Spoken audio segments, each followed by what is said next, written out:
الله الله الله الله. انت بتعمل ايه بقى ان شاء الله؟ زي ما انت شايفه كده بحاول اشوف الشخصيه بتاعت الفيلم دي شبه مين من الممثلين دول. وهي الشخصيه عامله ازاي اصلا؟ الشخصيه معقده جدا، حاجه كده ميكس ما بين عمر الشريف ودريد لحام. بص، تحلك عندي. قوم قفل الكافتيريا دي وتعالى ورايا. استاذه ايتن امين بنفسها مستنينا في البلاتو. ما تهزريش بجد؟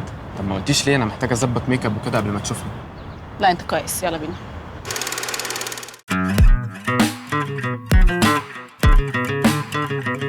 أنا أيتن أمين، مخرجة مصرية. أنا أكتر مخرج بحبه بركات، وأكتر فيلم بحبه دعاء الكروان. وأنا صغيرة كنت بحب أتفرج على الأفلام جدا، وكنت بحس إن العالم بتاع الأفلام ده أحلى بكتير قوي من الحياة، فكنت عايزة أبقى معاهم. قعدت فترة طويلة قوي عشان اتخذ قرار إن أنا أدرس سينما أصلا. أكتر درس اتعلمته وأنا مخرجة إن أنا ما أخافش أجرب. بنى الشخصيات أهم حاجة في أي فيلم. دايما بيبقى عندي فكرة أساسية وابتدي أكتب الكاركترز، ومن الكاركترز الأحداث بتبتدي تطلع، مش العكس. يعني عمري ما بيبقى عندي بلوت بعمل عليه شخصيات. هي فكرة وجود اليوتيوب أو فيميو أو الحاجات دي هي حاجة كويسة قوي، لأن الناس تشوف طول الوقت اللي انت بتعمله، وانت تشوف اللي الناس بتعمله. فبالتالي أنا بحس إن ده بيخلي الناس تتطور، وبيخلي الناس كمان تعمل أفلام، لأن في جمهور بيتفرج. انا كنت سمعت من مخرجه كانت بتقول ان هو وهما بيحضروا للسكريبت انه بيبقوا بيرسموا الشخصيه، مثلا البطل الرئيسي او البطله بيبقوا بيرسموا الشخصيه دي.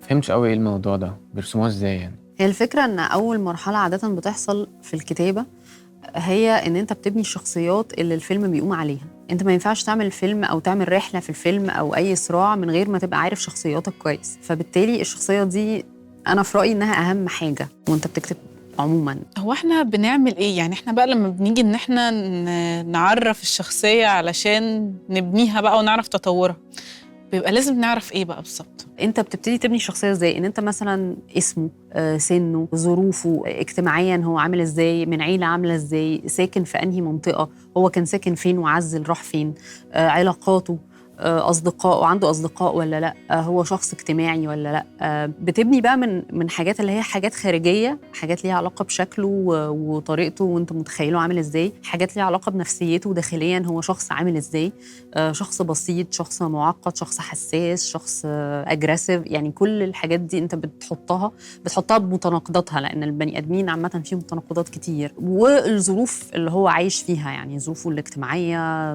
متجوز او مش متجوز. في بقى نقط كتير قوي انت بتملاها وانت بتعمل حاجه زي كده، ولما بتجاوب على الاسئله دي انت بيبتدي يبقى عندك شخصيه حقيقيه. وكل ده كمان بيبقى ريفلكتد جوه الفيلم من غير ما تقوليها بشكل دايركت. يعني مثلا حسين ده شخص نمكي، فهو محتفظ بكل كتبه بطريقه معينه، بترتيب معين، لدرجه ان هو بيخلي الراجل اللي بيشتغل معاه ان هو يراجع على الكتب عشان يتاكد انها محطوطه بنفس الترتيب اللي هو حاطه. كل الشخصيات المهمه في تاريخ السينما هي شخصيات يعني فيها layers، فيها تناقضات.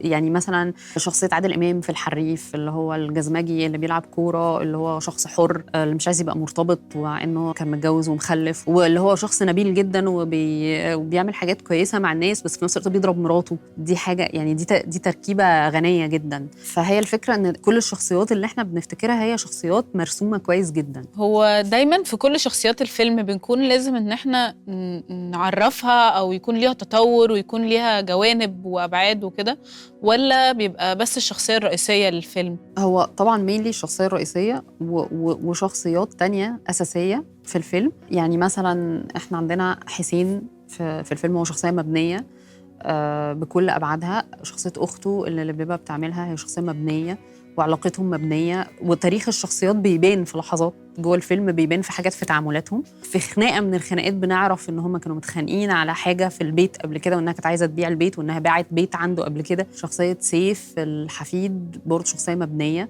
وشخصية رئيسية في الفيلم، يعني تكاد تقترب من البطل، يعني هو البطل التاني، وعنده رحلة كمان جوه الفيلم، فبالتالي هو شخصية مبنية زيه زي حسين زي نادرة. كل الشخصيات دي علاقتهم ببعض مبنية وتركيبتهم من قبل مبنية.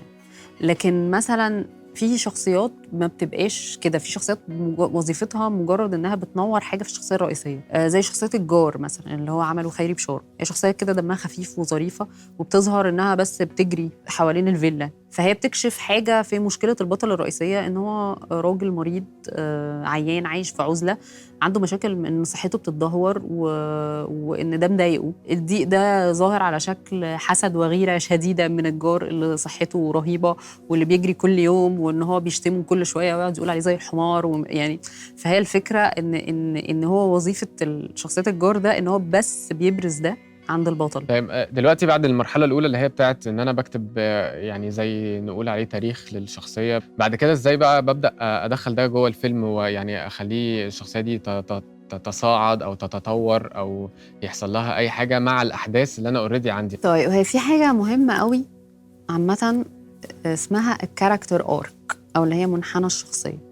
الكاركتر آرك ده هو تطور الشخصية خلال الفيلم. هي الشخصية بتبدأ في حتة وبتنتهي دايما بشكل تاني. دايما الشخصية بيبقى عندها هدف عايزة تحققه.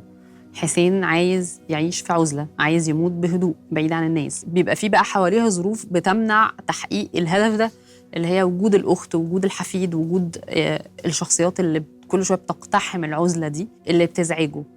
بينتج عنها ان الشخصيه بتصر انها تحقق هدفها، فبيحصل صراع بينهم، ان هو عايز العزله دي وان هو عايزين يخرجوا من العزله دي. فبيحصل صراع بينهم بيؤدي الى ان الشخصيه في الاخر بيحصل فيها تغيير حقيقي، وبيخرج لاول مره من الفيلا معاه حفيده اللي هو حفيد اخته يعني. فبالتالي ده تطور للشخصيه كده، حصل ارك في منحنى حصل. طبعا المنحنى ده بوزيتيف في فيلا 69، هو كان حاجة إيجابية حصلت، إن هو تقبل حاجة. ساعات مش دايماً تطور الشخصية بيبقى حاجة إيجابية.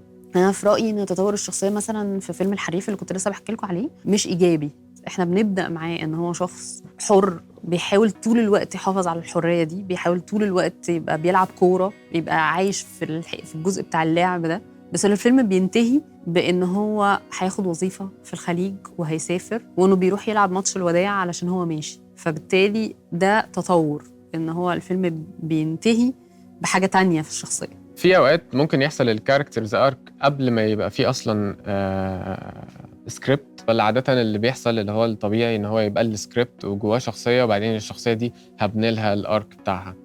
والله هو ساعات كده وساعات كده.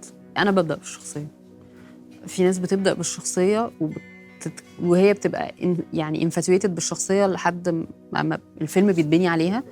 وفي ناس بتبدأ بإن هي مثلا حاسة إن الفيلم ده عبارة عن واحد بيحصل له كذا كذا كذا، فبتبتدي تفكر هو الواحد ده بقى مين، هو أصلا بيعمل إيه، طب هو إيه اللي يوديه كذا يعني. بس هي الأهم حاجة بقى في رسم الشخصية إن أنت ما تعسفهاش، يعني ما تعسفهاش عشان توصل لهدف أنت عايز توصل له. هي لازم توصل للهدف ده بشكل طبيعي، عشان كده لازم تبقى مرسومة كويس، لازم يبقى فيها اللايرز والمتناقضات اللي تخليها توصل للحاجة اللي انت عايزها توصل لها.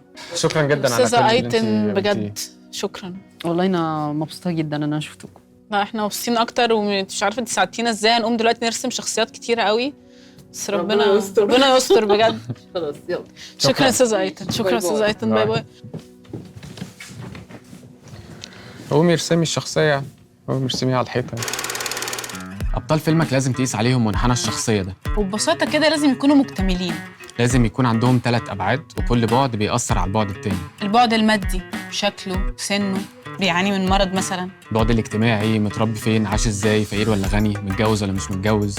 البعدين دول بيعملوا البعد الثالث النفسي، تصرفاته وميوله، بيعمل ايه في الأوقات الصعبة. خلاص كده؟ ما تنسوش تعملوا سبسكرايب ولايك وشير للحلقة. ادخلوا على اللينك علشان تعرفوا تدريب النهارده ايه. اشوفكم الحلقة الجاية. باي باي.